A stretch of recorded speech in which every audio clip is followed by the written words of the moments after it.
In this lecture, we're going to learn how to create watchers and computed properties with the Composition API. The concepts we learned with the previous API will remain the same. Watchers and computed properties function the same in the Composition API as they did in the Options API. The syntax is just different. We'll start by learning how to write watchers.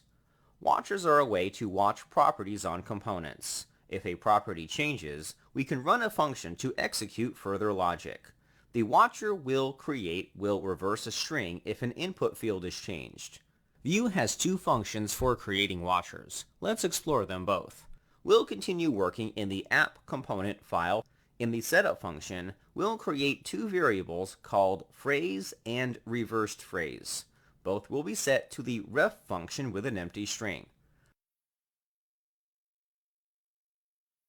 Next, we'll add them to the return statement.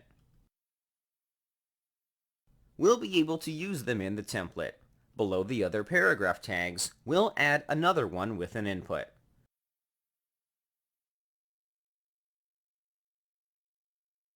We can bind the input to the data by using the vModel directive.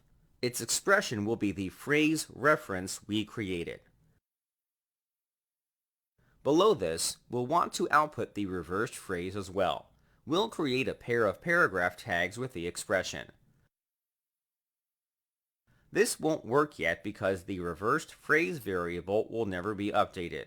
We want it to store a copy of the phrase variable but in reverse. This issue can be resolved by using a watcher. In the script block, we'll update the import statement for a function called watchEffect. The watch function allows us to watch dependencies in the component. We'll want to use it to update the reversed phrase variable if the phrase variable changes. Down in the setup function, we'll call the watch function. The watch function can be used in various ways. We'll start by learning the most straightforward way of using it, which is to pass in a function. In the function, we'll set the reversed phrase.value property to the following: phrase.value.split.reverse.join. This chain of function will reverse the string. Vue will look at the contents of the function. It'll notice we're using the phrase variable as a dependency. It'll start watching the phrase variable for us. If it ever changes, it'll run the function we passed in. This will cause the reversed phrase variable to update whenever the user inputs a string. Let's try testing this out in the browser. Anytime we fill in the input, the variable is reversed. This approach is one way of using watchers. Let's explore the second function for creating watchers. We can make the watcher more efficient by telling it what it should watch instead of letting it guess what to watch. Back in the editor, let's update the import statement to include a function called watch. Next, let's replace the watchEffect function with the watch function. The first argument will be different from before. Instead of passing in a function, pass in the phrase variable. This argument will tell the watch function to only watch the phrase variable. If the contents of the function has other dependencies, they will not trigger the function to run. If we decide to tell the watch function what dependencies to watch, we're passed in two arguments to the callback function. They're the new and old values of the dependency we're watching.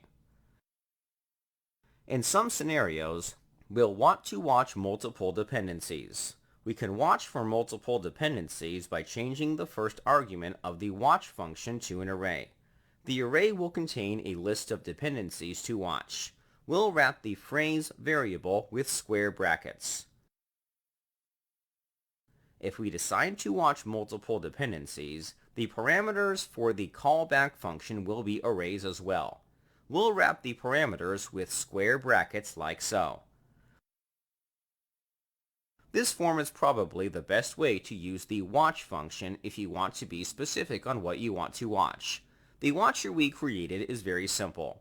Therefore, I'll comment out the function and recall the watchEffect function with the original solution. This is how we can create watchers. The concept remains the same. All that's changed is the syntax. Let's move on to learning about computed properties. Computed properties function the same in the Composition API as it did in the Options API.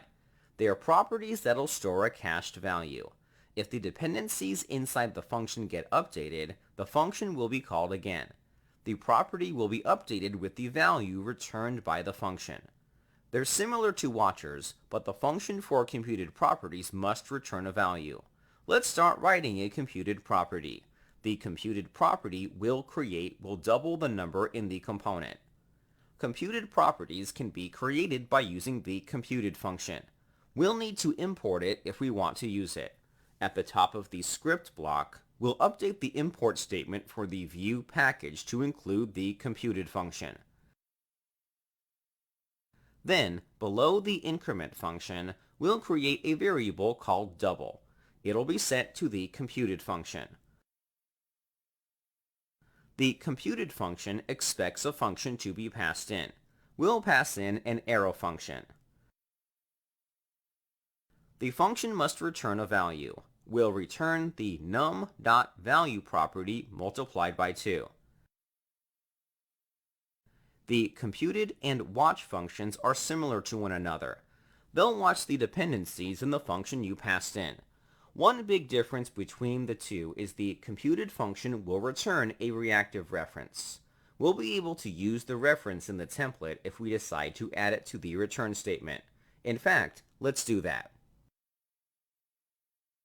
Something to keep in mind, since the computed function returns a reactive reference, the value of the computed property is hidden inside the value property. If we're returning the computed property, View will do what it does for other reactive references.